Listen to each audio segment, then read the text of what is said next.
उधर जम्मू कश्मीर बीजेपी सदर रविंदर रैना ने राहुल गांधी की भारत जोड़ो यात्रा पर सवाल उठाए हैं। उन्होंने राहुल गांधी से कई सवाल किए। उन्होंने कांग्रेस लीडर से पूछा कि आप भारत जोड़ो यात्रा कर रहे हैं, लेकिन मुल्क की तकसीम के लिए कौन जिम्मेदार है।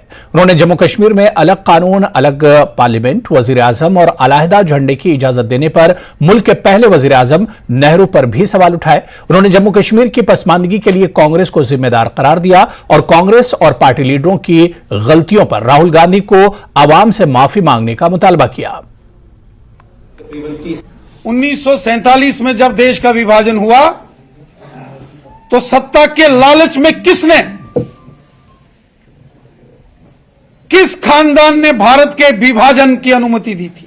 लेकिन क्या कारण थे कि श्री राहुल गांधी जी के खानदान के नेताओं ने, जिनका वो महिमा मंडप करते हैं, उन्होंने देश की आजादी के बाद जम्मू कश्मीर में अलग से कानून दिया। क्या कारण थे कि राहुल गांधी जी के खानदान ने जम्मू कश्मीर में अलग से झंडा दिया, और क्या कारण थे कि जम्मू कश्मीर के अंदर राहुल गांधी जी के खानदान ने अलग से प्रधानमंत्री दिया।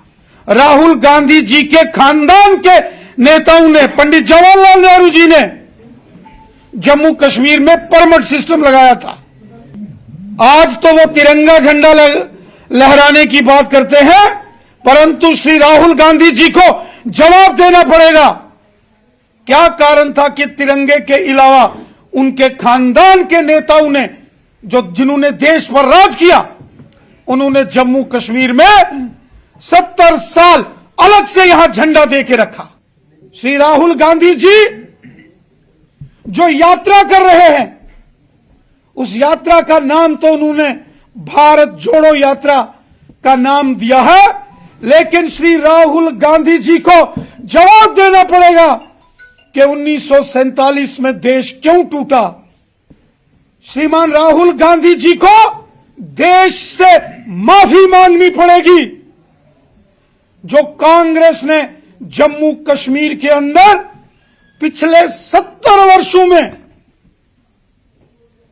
भारत माता की पीठ पर जो खंजर घोंपा, वो कांग्रेस के कारण हुआ। श्री राहुल गांधी जी की पार्टी और श्री राहुल गांधी जी के खानदान के नेताओं के कारण हुआ। महबूबा मुफ्ती ने कहा कि भारत जोड़ो